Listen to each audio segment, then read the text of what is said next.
Continuamos en el programa En Contexto y como ustedes saben, cada semana tenemos a un profesional de la salud hablando sobre el COVID-19, lo más reciente, lo último que sabemos y analizando también algunas noticias que escuchamos y vimos durante la semana.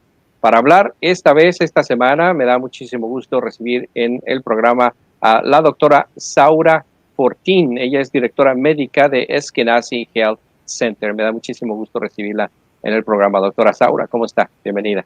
Muchas gracias, Luis, muy amable y un placer pues de estar en su programa y de tener la posibilidad de transmitir o comunicarme con nuestra comunidad latina. No, al contrario, yo le agradezco su tiempo, porque sé que en estos momentos está muy ocupada. Déjame comenzar por hablando sobre este nuevo medicamento que acabamos de escuchar esta semana, que al parecer está ayudando a los enfermos de COVID-19, que se trata del dexametasona. Dexametasona, no soy muy bueno para pronunciar los medicamentos, pero creo que así es, dexametasona. ¿Cómo está ayudando este medicamento a los enfermos de COVID-19, doctor? Muchas gracias, Luis. Sí, su pronunciación estuvo bien cerca, dexametasona. Este es un medicamento, sabemos que trabaja a nivel de reducir la inflamación, ya sea en los pulmones o en cualquier otro sistema del cuerpo.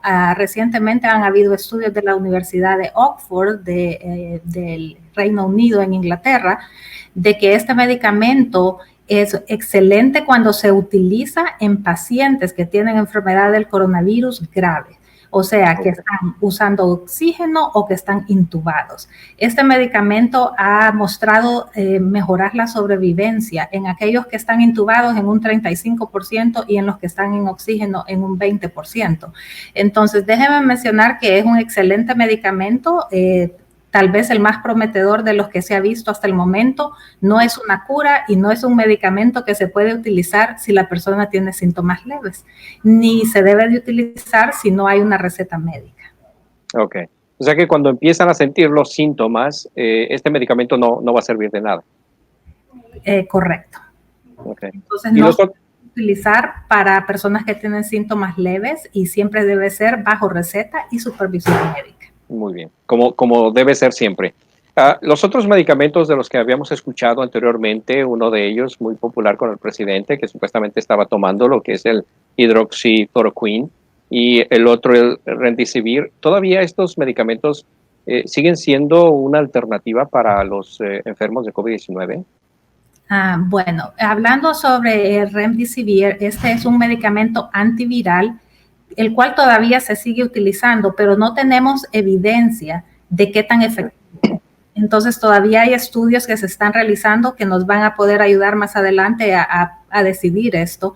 La hidroxicloroquina es un medicamento que ya existía, fue aprobado por la FDA para ser utilizado para el coronavirus, pero realmente no habían estudios que dijesen qué tan efectivo es este medicamento para esta enfermedad que es relativamente nueva. Y la evidencia no ha mostrado que haya mejora significativa. Entonces, esta semana el FDA retiró la aprobación previa que había hecho para utilizar en este medicamento en emergencia para coronavirus. Ok, interesante. Ahora, en la comunidad hispana es muy común que la gente se autorrecete, que tome medicamentos porque el compadre le dijo, porque el amigo le dijo, porque el novio o la novia le dijo, o el esposo le dijo que es bueno para esto o para aquello, sin receta médica. Pero esto es riesgoso, ¿no? ¿Qué tan riesgoso es que la gente tome medicamentos sin una receta médica o supervisión médica? Correcto, es muy grave, Luis. No puedo decirle la importancia que esto tiene.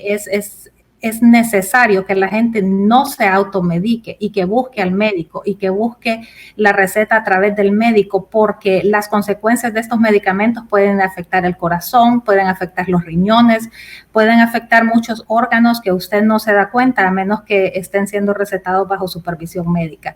Sé que en nuestros países pues la cultura es, uno va a la farmacia y compra muchos de estos medicamentos, pero Eso no es correcto, no es seguro y no se debe de hacer. Así que es algo que no recomiendo a nadie que compre medicamentos y se automedique, a menos que sea un medicamento pues de los que se compran sin receta médica.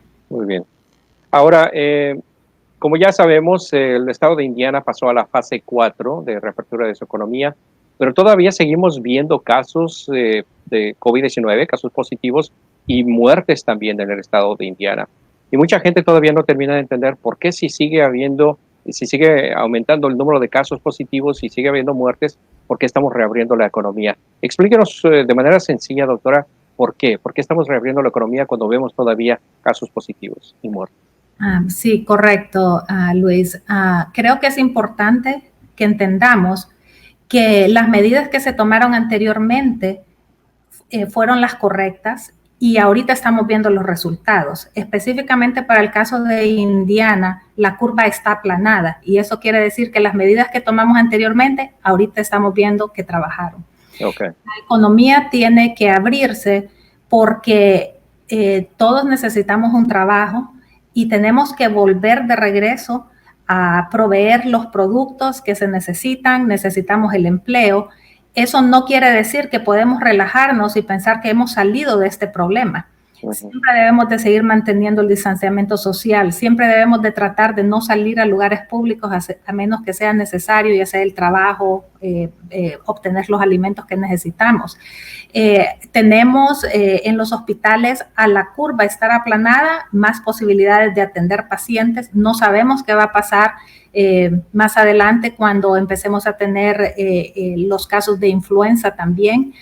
Estamos haciendo más pruebas en la comunidad para poder dar seguimiento a esos casos positivos, aislar a las personas en una forma preventiva para poder controlar el número de casos que hay. Entonces, creo que la decisión de seguir abriendo es la decisión correcta, la economía, pero no debemos de olvidar que no tenemos una cura, que no tenemos una vacuna y que todas esas medidas que venimos escuchando deben de seguir implementándose. Y que si vamos al trabajo, siempre debemos de tratar de mantener ese distanciamiento social que es necesario para disminuir los contagios. Muy bien, muy bien. Como puse yo en una publicación mía en las redes sociales hace algún tiempo que fui criticado mucho por esto porque dije yo, el que se esté abriendo la economía en el estado no significa que el virus ya se fue, significa que los hospitales ya tienen lugar para ti. Así es que hay que tener mucho cuidado con eso.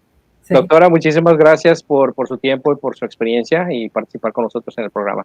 Esta importante información. Gracias, yo le agradezco mucho. Gracias, fue un placer.